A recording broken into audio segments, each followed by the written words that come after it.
The year was 1980. A long history lay between Iran and Iraq. They shared a border stretching for miles. Rivers and land had been disputed for centuries. Old empires had clashed here, Persians and Arabs, Sunni and Shia. These were deep lines in the sand, often redrawn. Saddam Hussein ruled Iraq. He was a strong man with ambitions. He saw an opportunity in Iran. Iran was in turmoil. The Shah had fallen. Ayatollah Khomeini now held power. A new Islamic republic was born. Saddam feared this revolution might spread.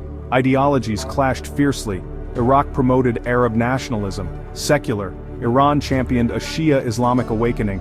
Saddam wanted regional dominance. He aimed to control the Shatt al-Arab waterway, a vital route for oil, for trade.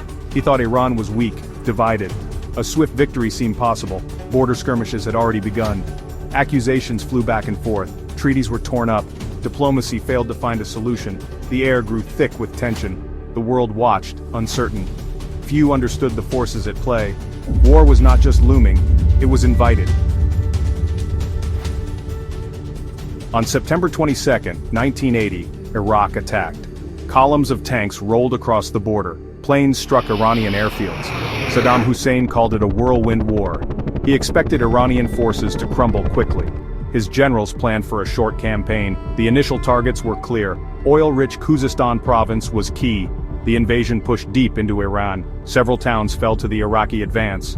Khorramshahr, a vital port city, was besieged. Its defenders fought street by street. The resistance was fiercer than anticipated. The Iranian people, though in revolution, rallied. They saw it as an attack on their homeland, their faith, their new government. Saddam's calculations proved wrong.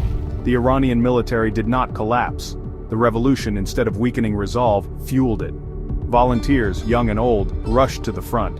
They lacked training, sometimes even weapons. But they had a powerful motivation to defend their nation, their beliefs. The whirlwind began to slow. The element of surprise gave Iraq early gains. They captured territory. They inflicted casualties, but the strategic victory Saddam sought remained elusive. Iran, though reeling, did not break. The war, intended to be swift, bogged down. A long, painful chapter was just beginning. The world was about to witness its brutality. The war soon changed character. Mobile battles gave way to static lines. Both sides dug in. Trenches stretched for miles like scars on the earth. It became a war of attrition, reminiscent of World War I. Soldiers faced each other across no man's land. Progress was measured in yards, not miles. Life in the trenches was grim. Mud, cold, and constant danger. Artillery shells rained down day and night. Snipers picked off the unwary. Fear was a constant companion. Young men, many just boys, endured it all. They wrote letters home full of longing, or stoic resolve, hiding their terror. Iran launched human wave attacks.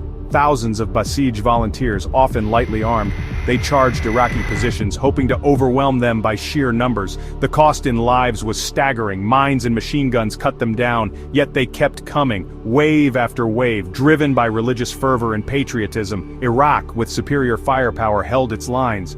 They used tanks, artillery, and air power, but they could not achieve a decisive breakthrough. The front lines swayed back and forth. Battles raged for small pieces of land.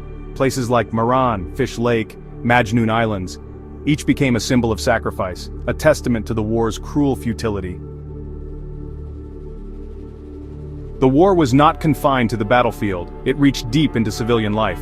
Cities on both sides became targets.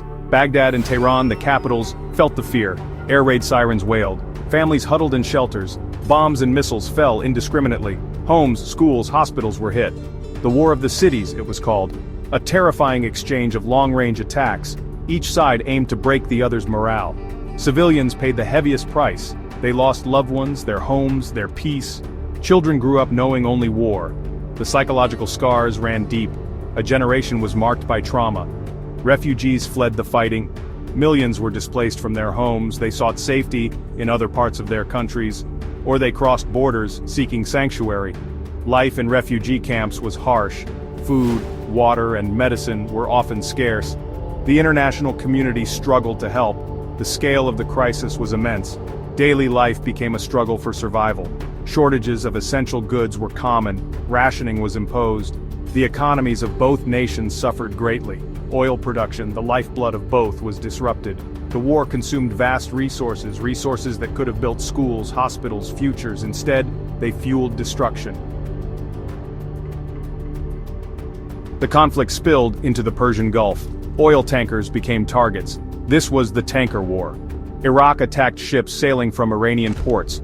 Iran retaliated against ships trading with Iraq. The aim was to cripple each other's economies, to stop the flow of oil, the flow of money.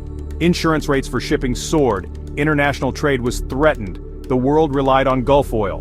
Major powers grew concerned. The United States, the Soviet Union, European nations, they all had interests in the region. Some began to escort their tankers. Naval forces patrolled the troubled waters. Foreign powers also supplied arms. Both Iran and Iraq received weapons from abroad. Sometimes the same country supplied both sides.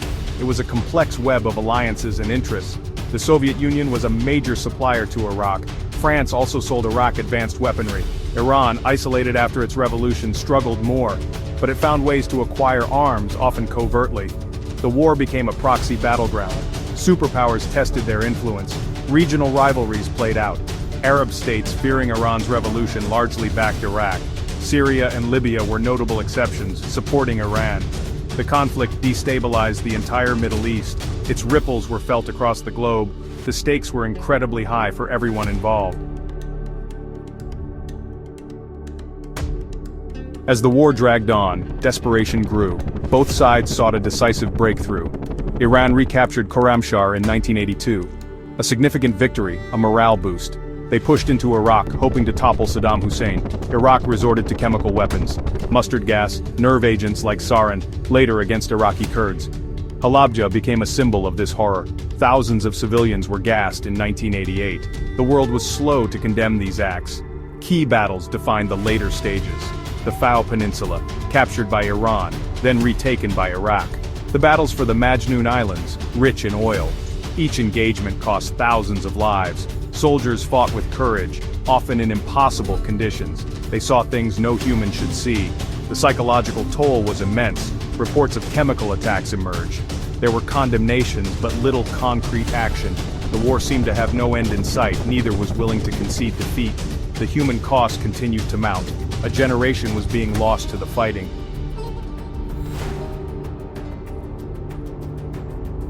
After 8 long years, the guns fell silent. In August 1988, a ceasefire took hold. UN Security Council Resolution 598 paved the way. Both Iran and Iraq accepted it. The war ended in a bitter stalemate. The human cost was devastating. Both nations were deeply in debt. Their infrastructure was ruined. The Iran-Iraq war left deep scars on the region.